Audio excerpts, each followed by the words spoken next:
Ya está con nosotros nuestro invitado que justamente forma parte de los 155, Mauricio Daza, constituyente independiente por regiones. Mauricio Daza, buenas noches, ¿cómo estás? Hola Matías, muchas gracias por la invitación. Bueno, ya me imagino que, como se dice en chileno, claro, ya aún les pican las manos por entrar en materia, y además tú eres abogado, así que tienes como más familiaridad con los temas. Y ya quieren entrar a picar, a discutir, a debatir los temas de fondo, ¿no?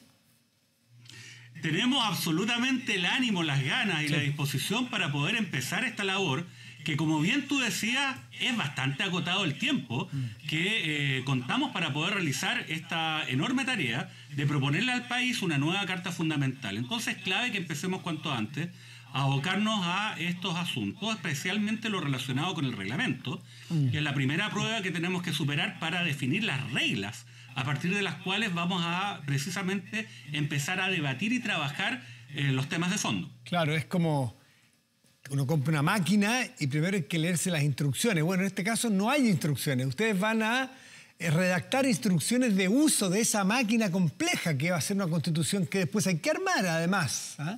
Así que... Sí, absolutamente. Esto es un desafío. Sí, Mauricio, ¿y cómo se ha dado estos 2 días que como no han podido trabajar, por las razones que hemos expuesto, que es desconexiones más, conexiones menos, culpas más, culpas menos, me imagino que aprovechan para ir ya conociéndose, generando lazos de confianza entre quienes no se conocían, de acercamiento con quienes había distancia, a lo mejor más allá de las aparentes o de las que uno suponía. ¿Empiezan a conversar ya los temas interesantes? El pasillo, que es siempre tan fructífero. El pasillo es muy bueno para conocerse y también para derribar algunas ideas preconcebidas. Mira, bueno, yo soy independiente, fui electo por la región de Magallanes en una lista donde juntamos firmas, no pertenezco a ningún conglomerado, me voy a mantener así durante todo el trámite y el proceso constituyente.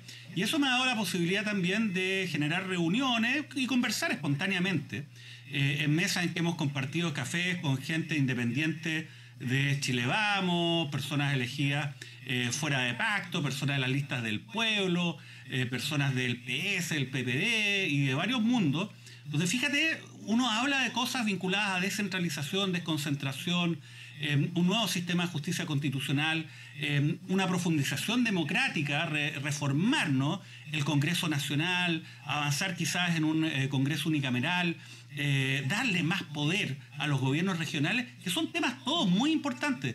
Y fíjate que yo constato de que hay un gran consenso en esas materias. Entonces, más allá de lo que aparece, ¿no?, como un discurso bastante politizado, y que deriva de que esta es la primera vez que ciertos grupos que son importantes en nuestra sociedad tienen un espacio institucional para poder expresarse. Y obviamente eso hay como una pequeña explosión, ¿no?, al comienzo de cierto discurso que puede sonar muy disruptivo para una parte de nuestra sociedad. La verdad que uno, si empieza a escuchar en detalle y empieza a conversar los temas, uno ve que hay consensos súper importantes para poder avanzar. Así que estoy muy optimista acerca de lo que va a ser este trabajo.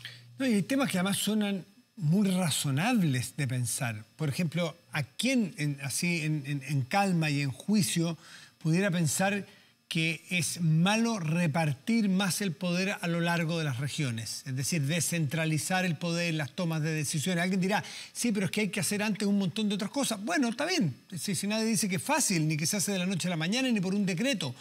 Pero ¿a quién le suena mal que haya más decisiones, no sé si todas descentralizadas, pero más decisiones tomadas en el ámbito local, que es lo que tú manifiestas y lo que a ti te va a tocar representar seguramente, ¿no?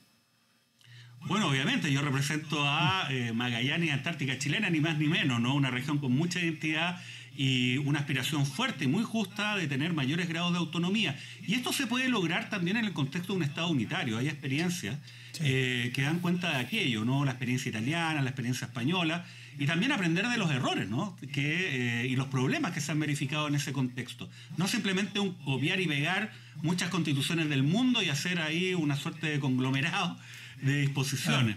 No, la idea es hacer un trabajo serio, y yo creo que Fíjate que estamos todos dispuestos, insisto, de repente yo hablo con gente de la lista del pueblo, hablo con gente también que son independientes electos por Chile Vamos, y en estos temas hay un gran acuerdo. Por ejemplo, en la reforma a la justicia, que es un tema al cual a mí me interesa, obviamente, porque he sido abogado litigante durante toda mi profesión. No existe a nivel mundial, por ejemplo, por lo menos en los países occidentales, democráticos, en forma, un mecanismo de designación de jueces como existe en Chile, donde los nombra el presidente. Estamos todos de acuerdo en avanzar a un modelo que sea muy distinto para entregar una real autonomía al Poder Judicial. Por ejemplo, temas como ese, que son profundos, que tienen que ver con pensar el país a 30 años, insisto, yo creo que hay un espacio muy grande para llegar a acuerdos, así que todos esos temores que de repente aparecen, ¿no? Todos esos fantasmas, yo creo que con el paso del tiempo se van a empezar a disipar y vamos a poder concretar un trabajo que sea útil y que concrete las esperanzas y los anhelos que gran parte de la ciudadanía ha colocado en nosotros. Interesante, Mauricio Daza, el enfoque que le da esta conversación de los temas que van encontrando acuerdo, porque nos hemos pasado, quizás el periodismo tiene responsabilidad, nos hemos pasado largas jornadas y ríos de tinta y horas de tele y radio hablando de las diferencias y agudizando, asusando diferencias y los matices y porque usted dijo, no dijo, y tú partiste diciendo, hemos descubierto que hay muchas más cosas en común. ¿Qué otras cosas has visto que hay en común? Por ejemplo, entrarle a la regionalización y al repartir el poder de distinta manera. El sistema político, el régimen político, muy relevante. ¿Tú has visto que se conversa ese tema ya o no? Yo no he escuchado a nadie de ningún sector que esté de acuerdo con mantener el sistema político actual. Yo creo que existe este hiperpresidencialismo, ¿no? Por más que algunos lo niegan, pero es una realidad y sobre todo una realidad que se observa y que se sufre en nuestras regiones. Y eso es muy importante. Somos una mayoría. Acá siempre se habla de ciertos lotes, ¿no? Ciertos ejes, pero hay otros ejes que también hay que considerar, ¿no? El eje regionalista, que es transversal y muy potente. Yo creo que va a ser una fuerza que va a impulsar grandes cambios. Cambiar el régimen político en el sentido de disminuir los poderes del presidente de la República y generar espacios no solamente para que el Congreso tenga mayores facultades, sino sobre todo para que los gobiernos regionales realmente estén empoderados, que tengamos gobiernos locales, los cuales permitan de alguna manera concretar la aspiración de las comunidades en cuanto a que desde sus territorios puedan definir una vocación de futuro de manera participativa y a partir de aquello poder diseñar e implementar políticas públicas que tengan contacto con lo que es la realidad de nuestras regiones. Yo creo que ahí hay un consenso que es gigantesco, muy importante. Profundizar la democracia, ¿no? Establecer no solamente, por ejemplo, un Congreso unicameral, sino también poder definir ciertos principios para un sistema electoral que amplíe la oferta, obviamente, de candidatos a las distintas elecciones y que también haya mecanismos de accountability, o sea, en el sentido de establecer controles ciudadanos y mayor participación ciudadana. Ahí surgen, por ejemplo, las ideas de los referéndums revocatorios, también surge la idea de la posibilidad de generar lo que se vincula con proyectos populares de ley, en el sentido de que haya una iniciativa de la comunidad. Y yo creo que en ese sentido hay un terreno muy fértil. Es verdad, nos concentramos en las diferencias, que son muy llamativas, porque este es un fenómeno nuevo. Es cosa de ver lo que fue la instalación, ¿no? Se vio una realidad institucional que es muy distinta a la que hemos visto durante los últimos 30 años en el Senado y en la Cámara de Diputados. Entonces eso genera temor a veces, incertidumbre. Mauricio. Pero yo creo que vamos a dar un paso y vamos a tener un sistema político mucho más estable, participativo y sobre todo que gran parte de nuestra sociedad lo sienta como propio. Mauricio, puede haber muchos cambios, puede haber muchas modificaciones e incluso con grandes consensos transversales. Pero si es que no hay ánimo de respetar las normas que tenemos y las nuevas, o sea, alguien te podría decir, si no estamos respetando las normas actuales, por algo se están haciendo normas nuevas, alguien el día de mañana puede querer no respetar las que ustedes vayan a lograr conseguir armar como constitución. Es como ese viejo dicho, hoy van por mí, mañana van por ti, así que más bien ayúdame. ¿Cómo has visto tú ese espíritu del respeto a la institucionalidad que hay hoy? La Constitución vigente, las leyes vigentes, los límites de las facultades que ustedes tienen, que son re importantes para quien está justamente formando una Constitución, que es la madre de las leyes. Entonces suena un contrasentido a veces que quien quiera redactar una Constitución no quiera respetar la que existe. Bueno, a ver, profundizo derechamente en los puntos polémicos que están en el nudo de lo que tú estás planteando. Por ejemplo, el asunto vinculado con los presos de la revuelta, entre comillas, o los presos del estallido social. Acá existe el temor por muchos sectores en el sentido de que la Convención Constitucional se vaya a arrogar las atribuciones que hoy día la Constitución vigente define para otros órganos del Estado, ¿no? Entonces existe el temor de que nosotros en algún momento vayamos a ordenar, ¿no? O a exigir, por ejemplo, la liberación de determinadas personas en materias que se vinculan con procesos judiciales vigentes, por ejemplo, ¿no? Eso es uno de los nudos. ¿Tú qué opinas ahí? Tú como litigante, como abogado litigante, ¿qué opinas ahí?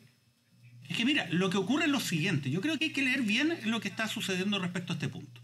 Acá lo que se está planteando por un grupo significativo de miembros de la Convención es la posibilidad de debatir acerca de este problema y eventualmente solicitarle a los órganos del Estado que adopten ciertas medidas dentro del ámbito de sus competencias. Fíjate, esto es bien importante, porque cuando un órgano le pide a otro que actúe dentro del ámbito de las competencias que tiene, involucra reconocer que uno no tiene esas competencias y que el otro sí las tiene. Y en ese sentido yo no le pondría tanto dramatismo a esta situación porque fíjate, si uno analiza pero Mauricio, una cosa es pedir y otra cosa es ponerlo como condición para seguir avanzando en otros temas.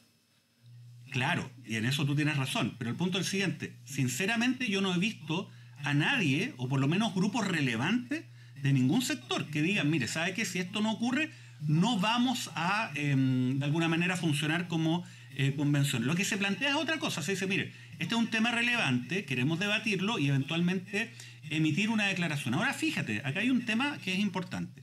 Habitualmente la Cámara de Diputados y el Senado tienen proyectos de acuerdo, que son muchos, y se dictan semana tras semana, donde le piden...